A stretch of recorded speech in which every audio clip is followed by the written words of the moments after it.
No muy claro. ¿No? No.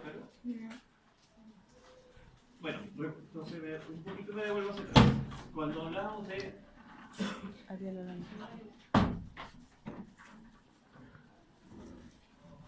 Cuando se habla de los métodos indirectos, recuerden que hablábamos sobre la respuesta fisiológica del organismo frente a la noxa, al agente infeccioso en este caso. De manera que esa respuesta se puede ser muy variada. Entre esa o la más frecuente que nosotros reconocemos es la presencia de anticuerpos frente al individuo. Entonces, como se habla de la respuesta indirecta, nosotros al encontrar anticuerpos o títulos de anticuerpos altos, asumimos la presencia de este agente infeccioso. Hasta ahí, normal. Entonces, cuando se habla de esta situación, debemos tener los conceptos de sensibilidad y especificidad, que van asociados también a los conceptos de falsos positivos y falsos negativos. ¿Bien? En donde la sensibilidad, ¿a qué se podría entender la sensibilidad de un método de diagnóstico? Que sea más sensible o menos sensible. La capacidad de detección. Con menos Antibiótico. Claro. Que actúe con menos cantidad de Anticuerpos. ¿No? No es anticuerpo, sino que a menos que sea capaz de reconocer a la gente con una carga mínima. Mientras más sensible, es mejor. ¿Cierto? Con las titulaciones se puede identificar. Y que tenga una alta especificidad.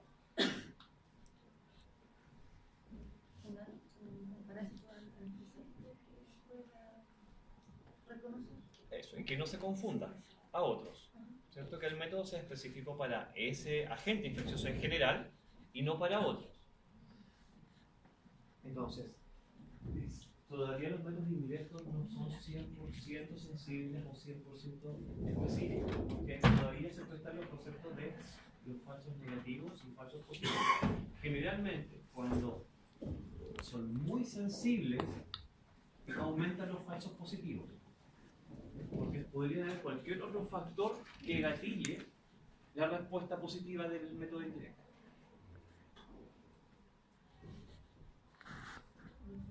Y cuando... ¿Ah? Sí. Pongamos un ejemplo distinto. Si tengo una máquina para medir terremotos y es muy sensible, van a saltar y el terremoto piso puede disparar. Claro, claro. Más imposible.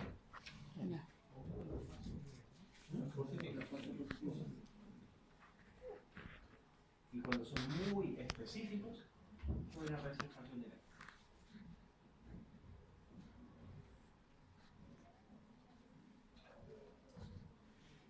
También conversamos o comentamos de,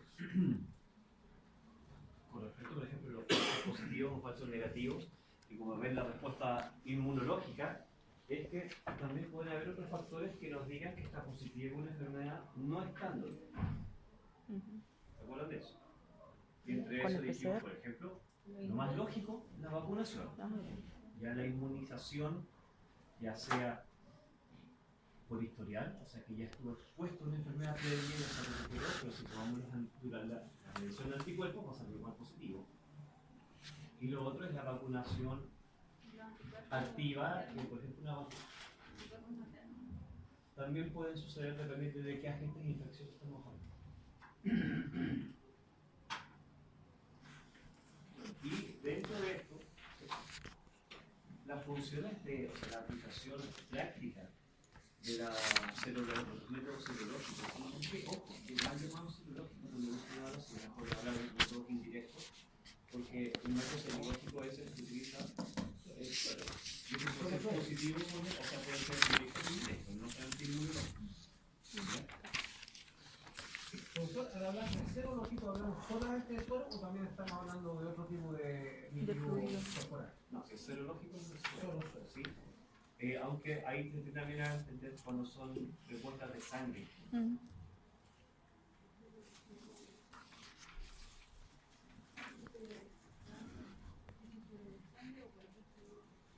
pero incluido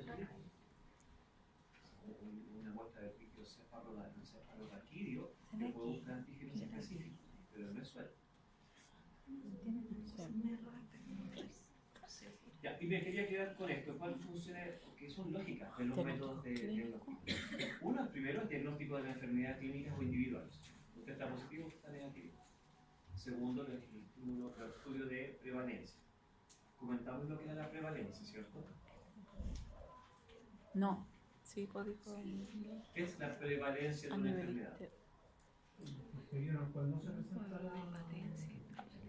y se presenta, o sea, la verdad. pero en la No, historia, acuérdense que Es cuando hablamos de patencia. prevalencia y de incidencia, son dos conceptos epidemiológicos. Y esos dos conceptos, la prevalencia vendría a ser la carga de enfermedad en el tiempo de una población.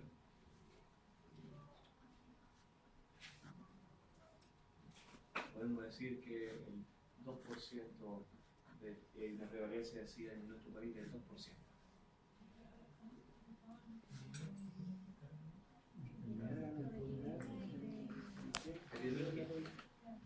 Por eso, cuando son prevalencias, es como un análisis histórico de cómo funciona una población en función a las enfermedades que van apareciendo, que son constantes en el tiempo. Y las incidencias, Profesor, disculpe, ¿y la prevalencia siempre se mide en porcentaje? no. ¿No? No, pero simplifiquemos la palabra, lo explicamos ahora. Sí, todavía no es una epidemiología, entonces ahí depende, hay varios tipos de prevalencia Ya. y ahí cada uno usa una medida distinta. Así que, pero como general, digamos, ahora sí. Ya. Y la incidencia es un diagnóstico puntual en una población y que puede ser acotado incluso. Yo puedo ver cuánto de acá estamos resfriados. es lo que pasa ahora. Sí, es una fotografía. Que puede o no ser representativa a la población, no lo sabemos. ¿Ya? Entonces, cuando hablamos de lo que dice acá, prevalenciales, efectivamente, cómo las poblaciones van funcionando y las dinámicas poblacionales con respecto a una enfermedad. Y ahí podemos entender que una situación en la región metropolitana es muy distinta de lo que va a ser Magallanes, de lo que va a ser Arica, o incluso sus poblaciones en una misma ciudad. Profe, si tengo una X muestra de la población, que es una población pequeña, y tengo 100% de positivo, ¿sigue siendo incidencia? Sí. Sí, porque es la Lo que fotografía pasa del- ahora. ¿Ya? Si eso tú lo haces y después lo repites a la semana siguiente o al día siguiente, y así uno va generando una prevalencia. ¿Cómo funciona el? Bueno, el screening o tamizaje es un método simple, que en realidad es una metodología de lógica de diagnóstico. Cuando las enfermedades funcionan así, en cualquier infección, no solamente parásito. Cuando las enfermedades tienen una baja prevalencia en la población, y son de relevancia, cuesta identificar a los positivos en una población, porque son muy poquitos, ¿cierto? Entonces, ¿cómo se pueden diagnosticar estas personas? Es un método que se llama los tamizajes, o screening. Que significa que a todas las personas se les hace un diagnóstico. Ojalá que sea muy barato, pero representativo.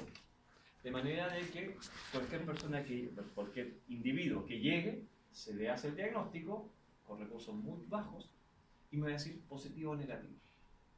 Si está positivo, es como el concepto también, tenemos un gran colador y van pasando solamente los que están positivos.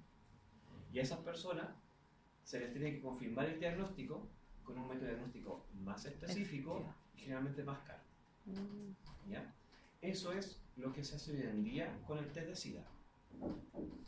Por ejemplo, yo les se los comenté, si ustedes se toman una muestra, van a donar sangre,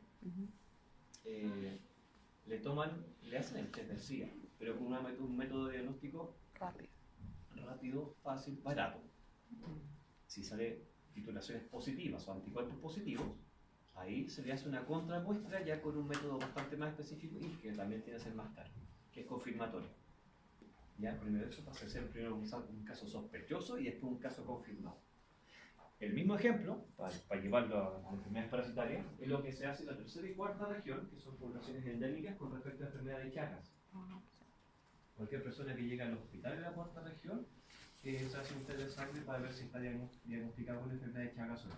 Y así es como se han ido, como protocolos hospitalarios, diagnosticando a estas personas, que clínicamente están sanos, pero están positivos y se van a enfermar en un tiempo después.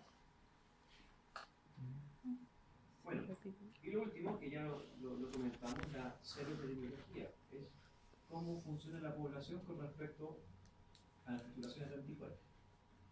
¿Sí?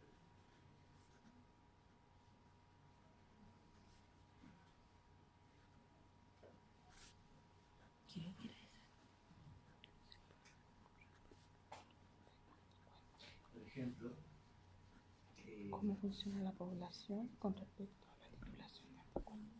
bueno, me vuelvo a, perdón, a tomar el tema, pero es que es bastante contingente.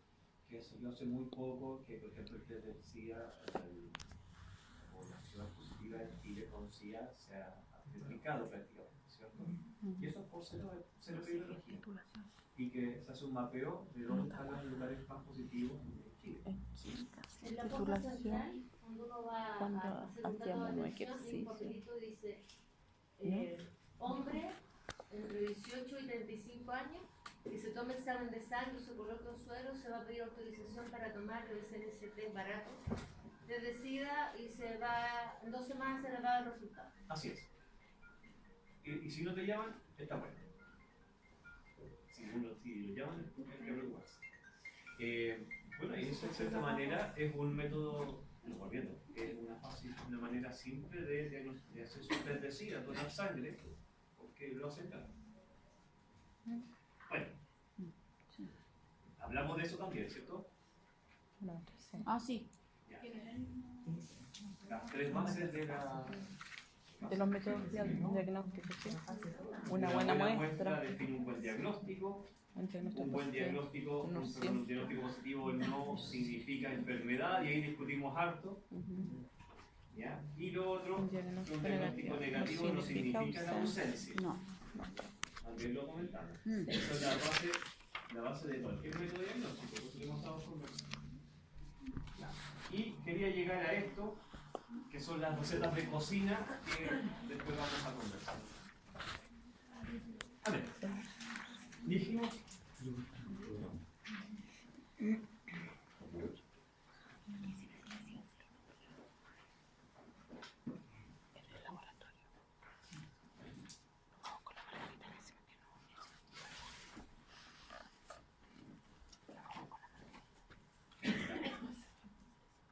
Comentamos de que cuando se hacen los diagnósticos en enfermedades parasitarias, como el 80% más o menos son enteroparásitos. Yo sabía eso.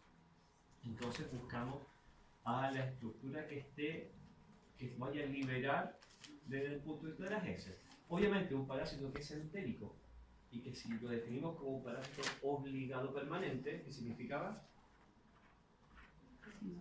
La astenia. ¿Perdón? No vive Que fuera de. siempre tiene que estar parasitado.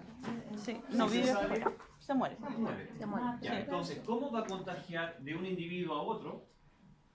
Por algunos elementos de fase de su ciclo biológico. Y entre eso, para definirlo como concepto general, los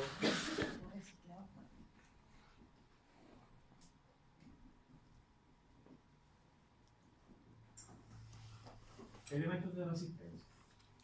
Vale decir, una fase del ciclo que es capaz de resistir las condiciones medioambientales. Y que elementos también son la fase infectante de una enfermedad. ¿Se entiende como concepto? Decir algo más simple como esto. Huevos de parásito. El huevo del parásito es una estructura donde va el embrión, el cigoto, tiene una cápsula de protección, por lo tanto es capaz de resistir las inclemencias climáticas, variación, humedad, temperatura, etcétera, etcétera. Por lo tanto, eso es lo que usaría para contagiar a otro individuo. Por lo tanto, cuando se hace un examen coproparasitológico, en una muestra de heces sospechosas, no estamos buscando el parásito adulto.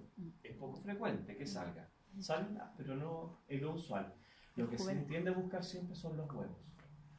Si estamos hablando de protozoos, que también serían los mismos elementos, No sé cuánto. Aquí.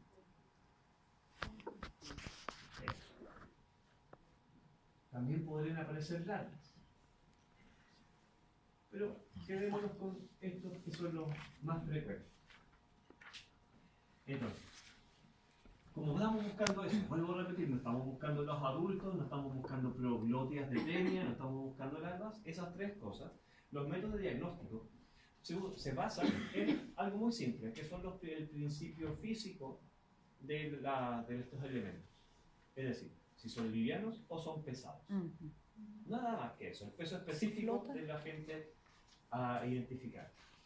Entonces, se utilizan principios físicos muy simples, y los sé comentar en el momento. Eso, flotación,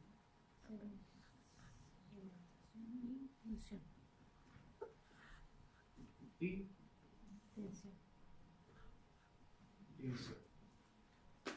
Es decir, es más fácil un huevito que es muy liviano hacerlo flotar.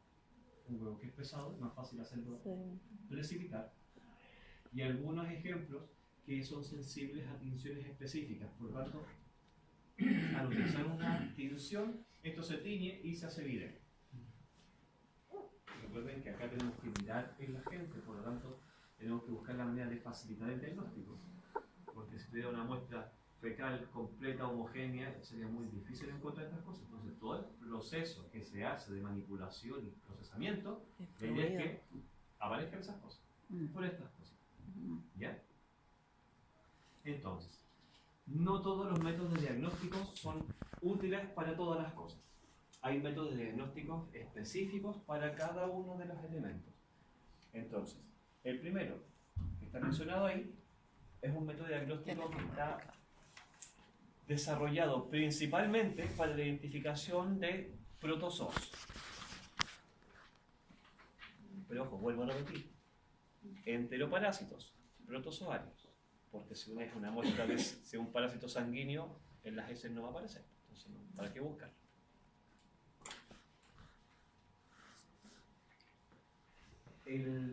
Este método de telema modificado son métodos bastante fáciles y protocolizados que se usan con frecuencia. No voy a tener mucho en los requerimientos del laboratorio porque están ahí, toda la receta de cocina está sí que es fácil, pero me voy a enfocar un poquito aquí para explicar. Es bien asqueroso. Recuerden que este método de Telemann es un método cualitativo. O sea, busca la presencia o ausencia, nada más, no cuantifica.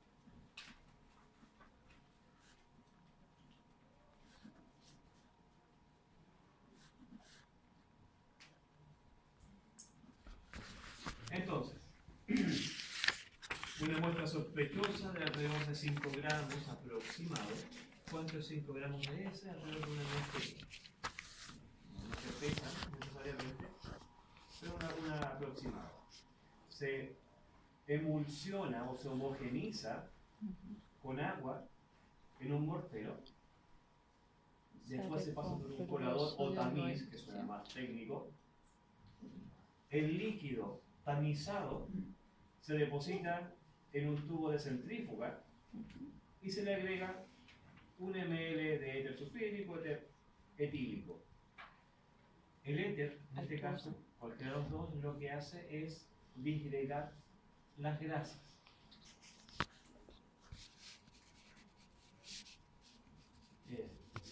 La muestra sospechosa, se le agrega 1 ml del éter, quiera que sea, se tapa con el pulgar, se agita la muestra de manera que el éter empieza a disolver toda la posible materia grasa que esté en las heces.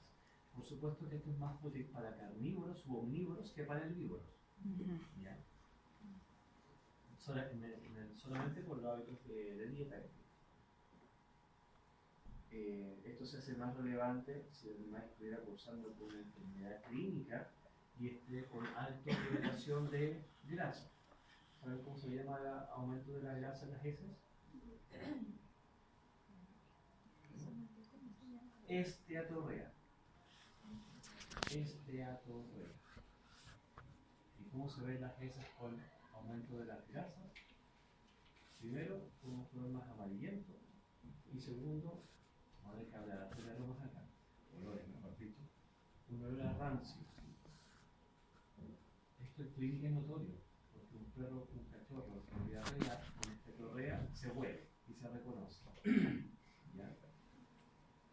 ¿Y por qué un olor a rancio? Es porque las grasas no se absorben en el intestino, pasan de largo, lo capturan las bacterias del intestino grueso y producen la oxidación de las grasas, por lo tanto sale el olor característico. Entonces, en esos casos es importante el cambio. Bueno, después de agitarlo y que bien homogenizado, el tubo de centrífuga se centrifuga por 5 minutos. Recuerdo un detalle, una máquina centrífuga siempre debe quedar nivelada. Se pone uno al lado y Siempre allá. los tubos opuestos, Sí. siempre en números pares. Sí. Si no vibra y se escribe. Sí. Bueno, y después de centrifugar esto, Por 5 minutos. el tubo, por física normal, queda como un sedimento, la materia fecal sedimentada y el líquido que es el sobrenadante. Las estructuras parasitarias Sí, se va. sospechosas están acá. Por lo tanto, después de la centrifugación, se elimina todo el sobrenadante, todo el líquido que está en suspensión se le llama sobrenadante y todo esto se elimina, dejando solamente el sedimento. Y el sedimento es la muestra sospechosa. Y lo que se hace con una pipeta Pasteur, se toma una gota, se coloca en el portaobjetos. Este método define colocar 2 gotas de muestra sospechosa y se le agrega ahí está, la tinción que se le llama MIF, M-I-F. Y la tinción, los que somos más viejitos, eso nos vamos a acordar del metatiro, ya el metionato, ya que una cuestión que había mucho de eso se utiliza en esta tinción, por lo tanto, el metionato, yodo y formalina mezclado en una proporción es lo que se usa como tinción. Cuando se coloca una gota de tinción acá y otra acá, con la punta del cubre objeto se homogeniza la mezcla, se mezcla todo, de manera que queda lo más homogéneo posible y se coloca el mismo cubre objeto sobre esto. La muestra se extiende y lo que va a hacer es que los quistes, quistes fluorescentes se van a teñir de un color salmón. Por lo cual lo hace obviamente ser más fácil la observación. Pero con un pequeño, gran detalle. La observación 100 por y 400 por. Eso significa que en un microscopio se utiliza la segunda y tercera lente de humano. No, si lo usamos con el aumento de lupa, no vemos nada. Quistes y quistes son estructuras muy pequeñas, por lo tanto, se van a hacer invisibles solamente el aumento de lupa, aumentado 40 veces. Hay que hacerlo necesariamente, recorrer con aumento de 100 y confirmar con aumento de 400. Ahora, esto es bastante fácil. Si el proceso dura 20 minutos, muy rápido de desarrollar, pero tiene un pero, que esto se tiene que hacer, se puede hacer con varias muestras simultáneas, pero con una precaución que por ahí lo decía, que hay que colocar una cámara húmeda, porque esto como tiene formalina, evapora rápidamente. Por lo tanto, si se coloca a temperatura ambiente, y es en verano y tenemos 20-25 grados, la muestra se seca, la muestra homogéneamente separada, se empieza a juntar y la cosa ya se pierde todo y no se puede observar. Así que si se hace una, perfecto, 2, perfecto, pero si van a mirar 3 o 4, ya tienen que disponer de una cámara húmeda al lado. Cámara húmeda es una cajita de plástico con agua, ¿ya? Para que no se seque. ¿Cómo es la cámara? En una cajita con agua.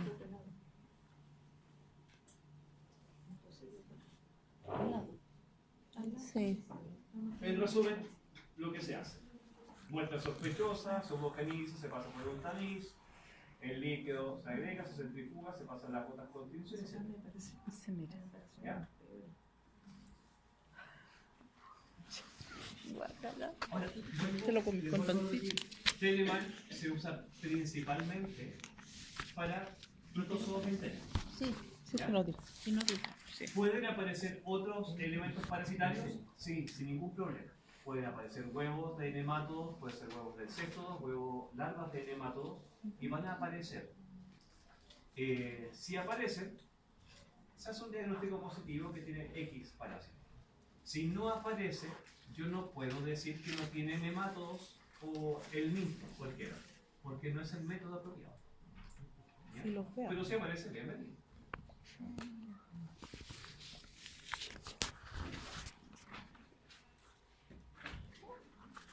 Segundo, el método de Teucher. Este es el método más utilizado en medicina veterinaria y medicina humana para enteroparasitos, que busca o identifica principalmente a helmintos, insectos, nemátodos.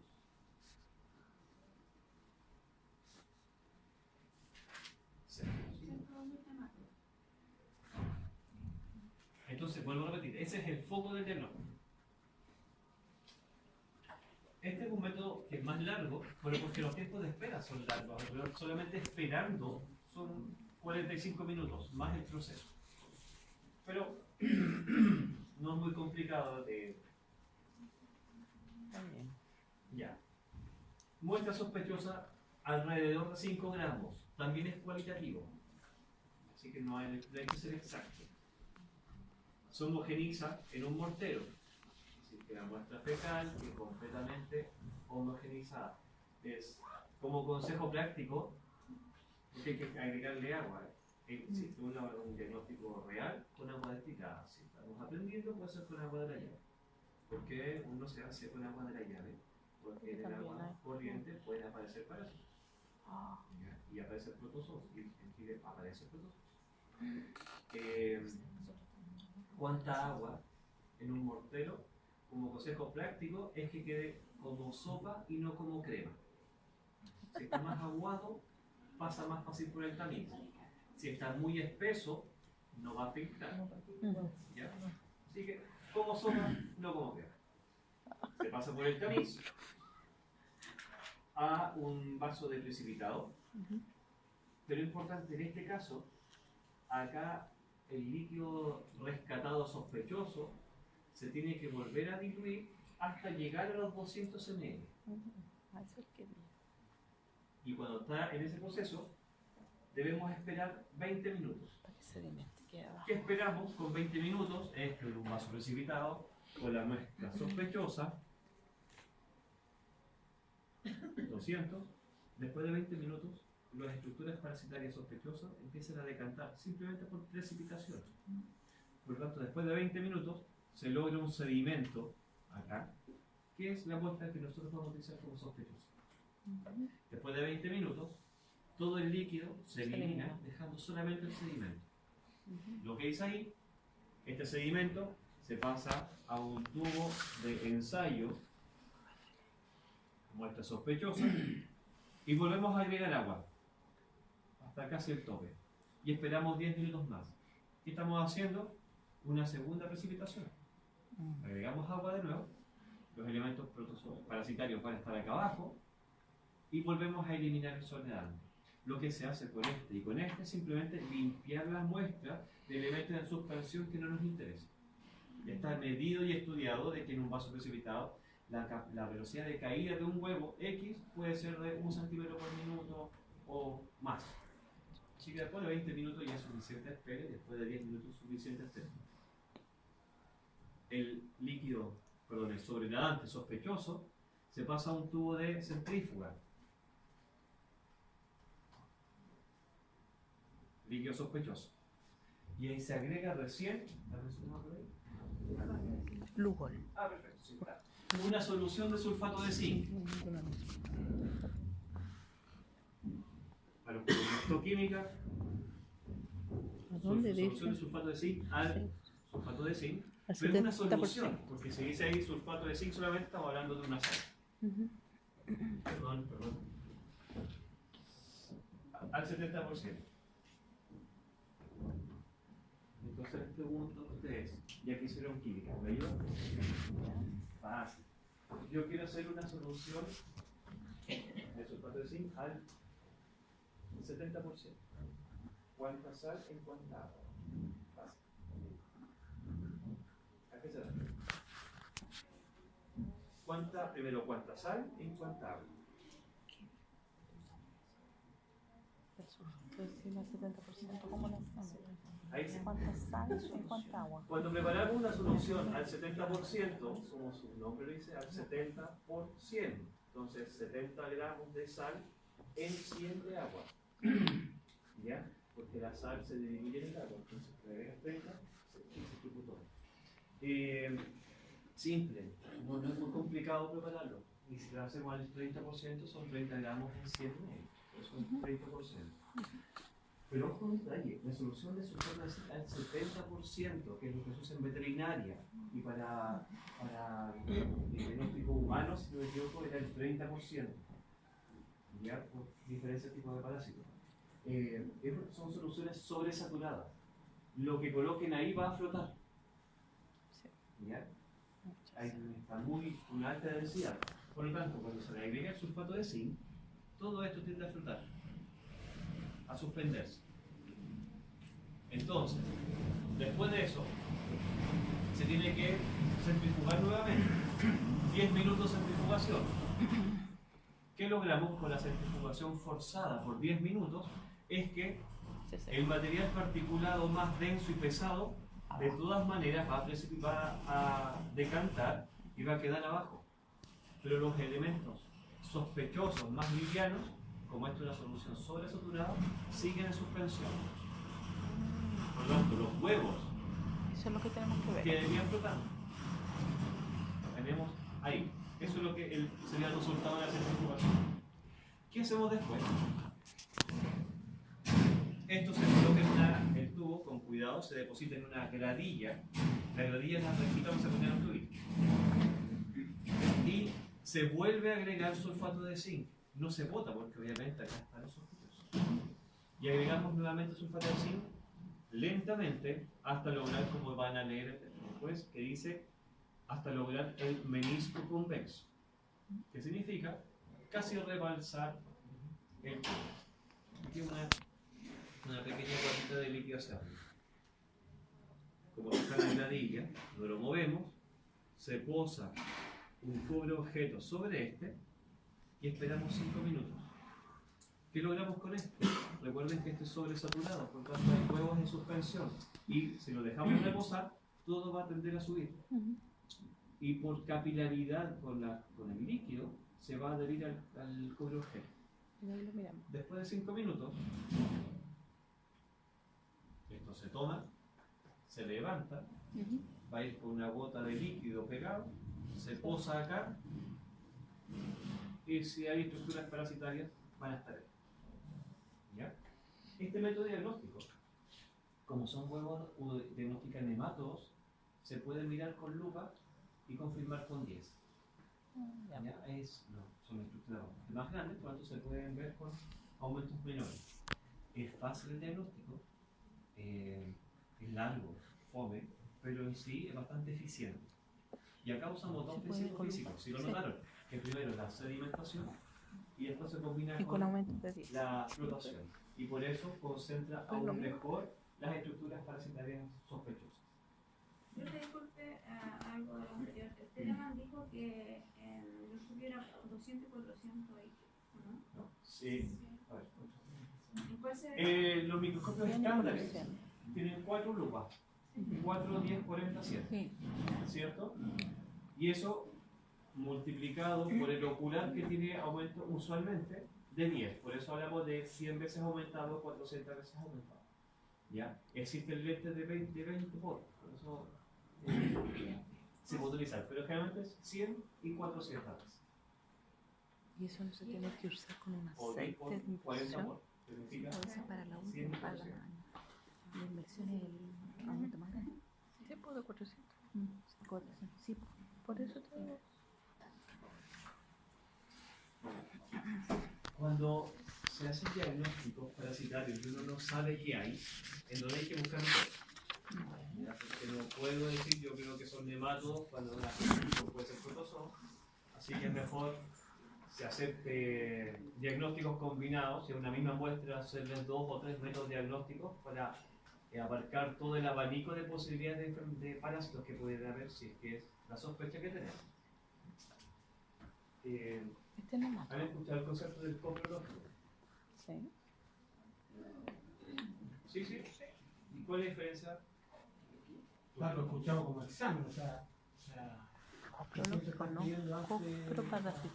verifiquemos con un coprológico en la práctica básica en algún minuto se habló de eso. Claro. Pero, El coprológico y el coproparasitológico son un precio. El coprológico es un estudio de heces y que abarca todas las posibilidades. ¿Ya? Bacteriales, virales, metabólicas y otras más. En cambio, el coproparasitológico se enfoca a parásitos.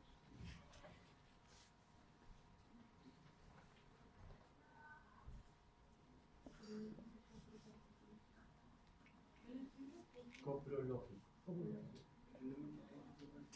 No, el tipo. Un coproparasitológico busca parásitos. En el coprológico buscamos de todo. Bueno,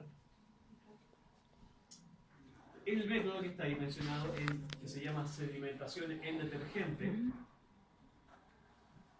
es el método que se utiliza principalmente para el diagnóstico de infección hepática. Hablo acá en Chile de infección hepática, si estuviéramos fuera del país hablaríamos de listomas en general.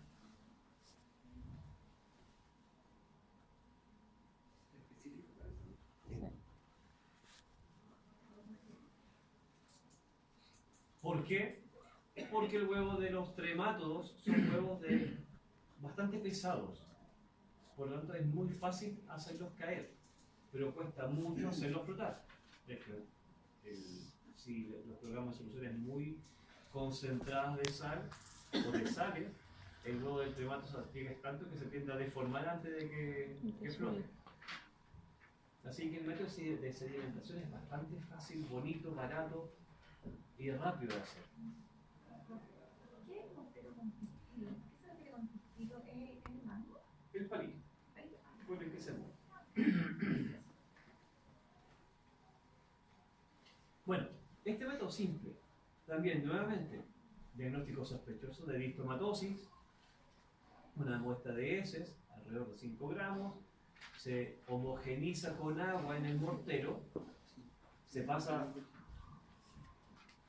por el tamiz, vamos a tener un líquido sospechoso. Perdón. Sí, también es correcto. Perdón, me dije una cosa que me equivoqué. Ya, de nuevo, 5 gramos de heces sospechosas. Se homogeniza con solución detergente, no con agua. Ahí dice, detergente líquido comercial. Hoy en día, si tenemos más presupuesto, detergente para lavadero automático. ¿Ya? Solamente por el detalle de que no produce espuma. Claro. Si uso Quick, se llena de espuma y después si yo quiero mirar, la espuma estorba el diagnóstico. Okay. ¿Sí? ¿Qué cosa? Sí, si no hay otra opción, se hace. Pero ojalá el detergente no hace. Además que para. Bueno, entonces, se homogeniza con solución de jabón. Se pasa por un tamiz. Tenemos el ahí líquido. tengo la duda porque los tamices, hasta donde yo entiendo, son con numeración. Así es. Y eso, en este caso, cuando me dicen tamizar, al que tenga, al número que tenga o a lo Ya. que pudiera tener. O sea, si estamos en un laboratorio y hacemos un diagnóstico bien hecho, tamiz número 60. ¿Ya? Que significa que en 1 centímetro cuadrado hay 60 orificios. Si estamos en el campo, lo que haya. ¿Ya? La función del tamiz es justamente eso, poder separar el material particulado grueso del fino que necesitamos. Si tenemos un colador de casa, obviamente va a permitir que pasen cosas más grandes y podría estorbar un poco en la observación de la muestra, pero si está positivo, igual se va a reconocer. ¿Ya? Entonces complica un poco más el diagnóstico, pero igual se puede hacer. Ya, entonces esto es simple. Volvamos. Muestra sospechosa, agua con jabón, con solución, se homogeniza, se pasa por un tamiz, Se rellena con solución de jabón en el vaso de precipitado, se llena hasta los 200 ml y se esperan 10 minutos. ¿Por qué solución de jabón? Como gran reactivo químico. El jabón lo que hace es, lo que se entiende es hacer el agua más liviana. Si lo hacemos más técnico, rompe la tensión superficial del agua. Por lo tanto, los elementos de suspensión decantan más rápido.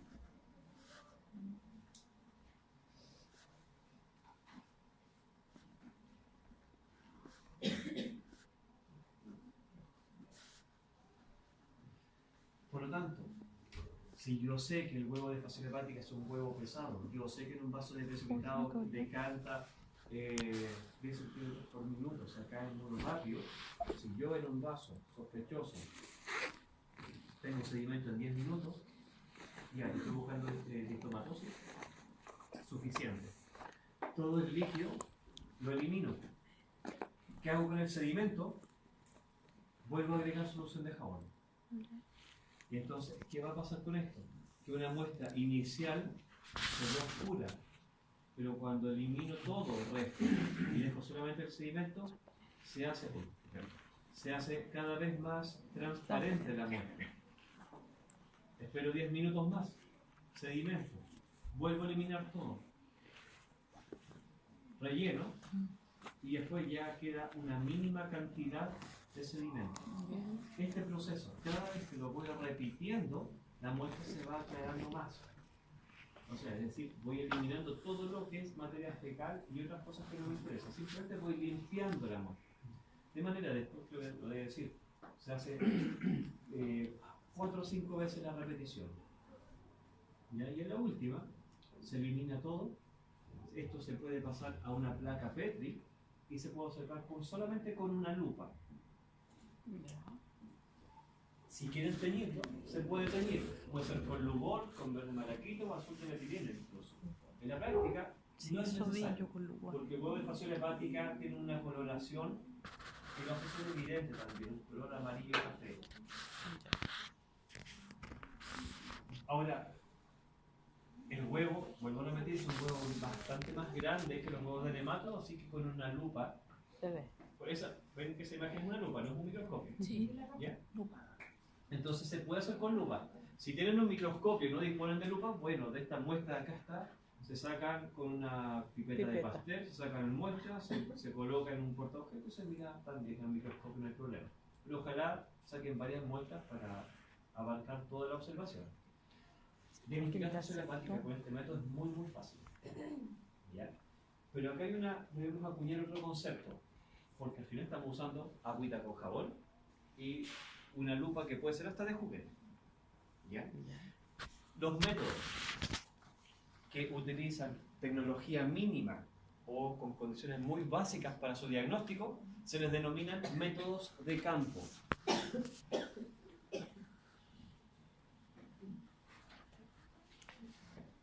Que como su nombre lo dice, lo pueden hacer en cualquier lugar con las condiciones mínimas de una casa y pueden hacer el diagnóstico. Si no tienen colador, obviamente un tamiz, para que entendamos que sea técnico, se puede usar un colador de casa. Si notan que es muy grueso, usen dos, uno encima de otro y ya va filtrando un poco mejor. Si no tiene eso, extiendan una gasa y también va a servir. Ya cualquier método que usemos para esto va a funcionar. Y vuelvo a repetir, con aumento de lupa, 4 veces, aumentado 40 veces, ya se puede ver. Obviamente esto va de la mano con la pericia del observador, con la experiencia visual que puedo reconocer, pero es muy fácil. Y estos métodos son muy útiles cuando tenemos una población sospechosa y no tenemos el acceso a mandarlos al laboratorio o profesional que lo puede hacer. Bueno, ustedes pueden sacar una muestra representativa, lo hacen rápido y en media hora tendrán el diagnóstico. ¿Ya? Insisto, fasciola hepática, este método funciona muy bien, obviamente para un animal en pie, un animal vivo, obvio.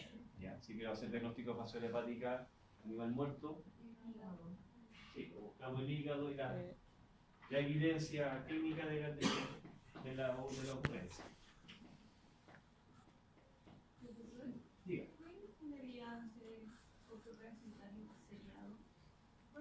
Ya, vale. Porque es un método de diagnóstico directo, todos. ¿Ya? Y todos los métodos de diagnóstico directos tienen una eficacia, vamos a decir que a una muestra, alrededor de un 68%. Como tenemos, consideramos más optimista, un 74%.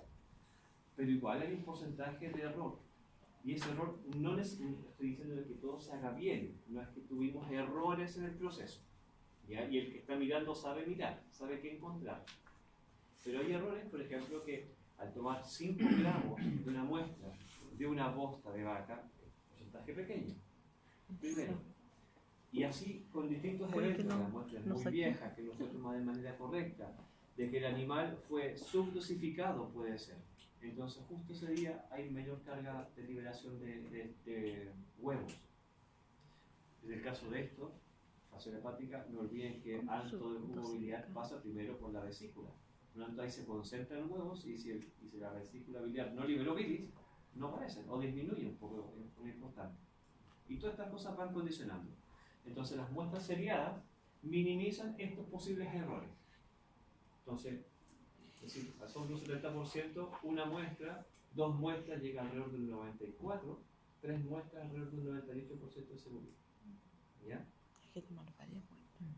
Eso sería lo que... Por eso a los niños, ¿les tocó alguna vez hacerse un control citológico? ¿No? A mi nieto le Pasan hizo 3 frascos, sí. ¿ya? Con una solución en su interior, y que la recomendación es tomarse esa muestra día por medio, Sí, porque ahí aumentamos las posibilidades y que es que no sea empezó un evento con colitis puntual y de no se le liberación. pasaba, no se le pasaba. Y que no fue captada una vez, así que ahí se le minimizan mandaron todas a las hacer posibilidades. un montón de exámenes. Y ese para la Ya, no, no, no sé cómo le pide. muy bueno. Pero no, es que era para ver si tenía parquísimo hemorrágica.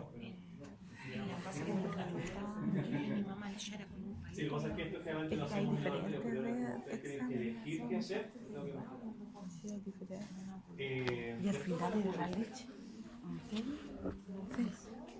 Muy delgado. Es que a mí me decían que era bolígrafo. Pregunté ahora y me dijeron que era el tercero. ¿Cómo? ¿Qué? El laboratorio está disponible con un tercero, ¿no? Es en el cuarto. Pero en coordinación, la semana pasada quedan. Pero los laboratorios están en el Escribí el texto a ver Ah. qué me pueden decir ahora algo más concreto. Y el control. Ya, los 3 que mencioné, vuelvo a repetir, son métodos de diagnóstico directo cualitativo. Buscamos al parásito y vemos positividad o negatividad, nada más que eso. Y como notaron, el primero para protozoos, el segundo para nemátodos y céstodos, y el tercero para Fascia fascia hepática. hepática. Entonces, ahí cuando un animal sospechoso tenemos sospechas de parásitos, bueno, hagámoslo ustedes. Y ahí abarcamos todo el abanico de posibilidades de parásitos entéritos. ¿Cierto? Bueno, dicho eso, no dejemos pasar la fase hepática, por supuesto, no es un enteroparásito, es un parásito que está en el hígado, pero los huevos son eliminados por las vías regulares de liberación de la líquidos, del hígado al coledo o al intestino delgado. Por eso los huevos aparecen en la muerte. Bueno, y el método de McMaster, este sí es un método cuantitativo.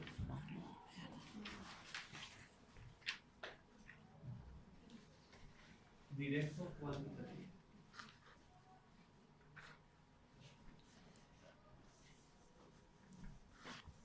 Con esto podemos tener un número del cual nos va a evidenciar, o al menos nos da una apreciación si es muy parasitado o no. Siempre con varios peros, pero esos peros no es un problema, sino hay que tenerlos en cuenta cuando se define. Se toma la decisión de hacerlo o no. Bueno, los materiales siempre al principio son los mismos: mortero, vaso precipitado, el tamiz, la cámara. Y acá entramos a una estructura nueva, que es la cámara de McMaster, que ya la voy a mostrar. Pipetas y microscopio como elementos de laboratorio. Bueno.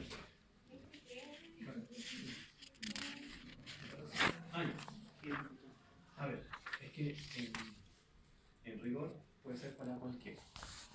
En la práctica, lo que más se utiliza es para nematodos. Y ya les explicar los porqués.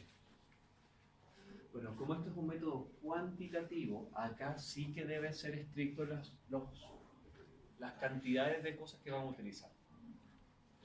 Como dice ahí, 4 gramos de heces. ¿Ya? Se le agrega 56 ml de una solución de flotación. ¿Cuál solución de flotación? Puede ser la solución de sulfato de zinc, que la va a hacer flotar. Puede ser solución de azúcar al 50%, puede ser sal al 30%, que son de otros métodos diagnósticos, pero sin duda el mejor es ese. ¿Ya? Es bastante más sensible. La muestra se homogeniza, se pasa por un tamiz y la solución rescatada se tiene que agitar constantemente, porque como está en la solución de flotación, los huevos tienden a flotar. Y todavía no quiero que se me concentren, por lo tanto siempre se está agitando previo a una toma de muestra.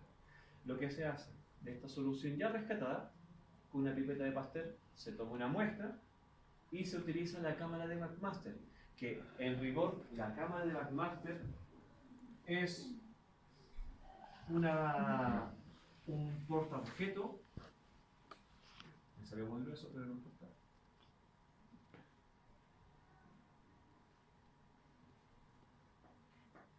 Como un sándwich de vidrio, en donde hay un portaobjeto arriba y abajo, y entre medio hay trozos de vidrio, dejando espacios vacíos en esto, ¿ya?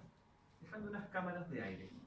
Cuando se hace esto, la solución se coloca en estos lugares. La cantidad que se le agrega acá es 0,15 ml. Es un dato importante porque los números no son al azar, es para hacer después una fórmula con la cual vamos a cuantificar. Entonces, vuelvo a repetir, 4 gramos más 56 gramos de solución de flotación, se mezcla, se homogeniza, se tamiza, se toma una muestra, una alicuota de la muestra sospechosa, se coloca en una de las cámaras, se vuelve a agitar suavemente, se toma una segunda y se coloca en la otra. La cámara de McMaster se deja reposar un momento, entre 2 a 5 minutos, y después, como al final es un portaobjeto, se puede observar directamente al microscopio. ¿Qué logramos? Algo que no les mencioné. Vamos a cambiar esa imagen. Eso. La cámara de McMaster tiene un grabado en el vidrio superior. Ese grabado es ese cuadrante pero con franjas. ¿Ya? Y lo que hace, como está en el cuadrante de arriba y los huevos flotan, se tienden a adherir al vidrio superior. De manera que cuando se observa con aumento de lupa en un microscopio, se va a ver algo como esto. Y nos permite hacer un conteo de los huevos que están en ese cuadrante. Las franjas que están ahí es simplemente para ayudar y facilitar el conteo y no estar contando 2, 3, 4 veces el mismo huevito cuando lo va a pasar desordenado. Entonces esto se mira en zigzag. Parte en una esquina, una franja, 2, 3, 4 y así hace el movimiento. De manera que nos aseguramos de que el huevo lo vamos a contar una sola vez. ¿Ya? La cámara de McMaster presenta, como les dije recién, 2 cámaras, de manera que hay 2 cuadrantes y esto nos ayuda también para hacer un mejor conteo, una mayor aproximación numérica. ¿Y en cómo se haría esta cosa? Primero, como criterios y normas, el huevo que queda afuera no se cuenta. El huevo que queda tocando la línea se cuenta. ¿Ya? Si queda en la mitad, bueno, se cuenta en uno y en el otro, pero se cuenta igual. Simplemente para tener una estandarización internacional. Si toca la línea, se cuenta. Ya. Y es bastante simple. Entonces, tiene que contar. Si usamos este ejemplo, 1, 2, 3, 4, 5, 6, 7, 8, 9, 10, 11, 12. Y en el de acá al lado, 3, 6, 9, 10, 11, 12, 13, 14, 15. Entonces, tenemos 12, tenemos 15. Y acá se utiliza una fórmula que no sé si está mencionada ahí. No está. 12 más 15 por 50. Y eso nos define cuántos son los huevos por gramo fecal.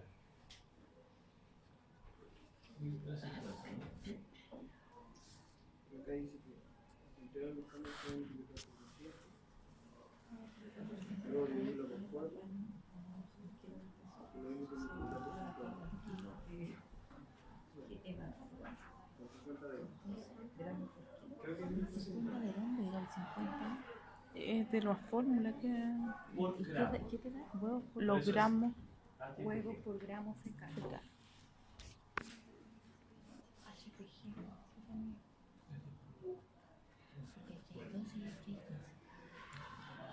Bueno, ¿y qué hacemos con esto al final? Nos da un número, Weber creo, no lo calculé hacia el ojo. 1003, 1050, si no me equivoco. Ya. Ahora, ¿qué sucede con esto? El método Master nos permite reconocer un número, de cuantificar. 1350. Si tenemos eso, ya, y ahora interpretemos, ¿es mucho o es poco? Ahí está la pregunta. Depende, y ahí va a depender un poco de cuál es el criterio que nosotros queremos. Porque es muy distinto, después ya lo vamos a ver en las clases, que hay parásitos que son bastante más agresivos o patógenos que otros. Por lo tanto, puedo tener 10.000 huevos de uno que no hace nada, o puedo tener 50 de otro que es muy agresivo, y eso sí es relevante para hacer una toma de decisión. ¿Ya? Ahora, Depende de la gente patógena. Claro. ¿quieres lo veo? Ya. Ya. Y después le doy un poquito más. Ya.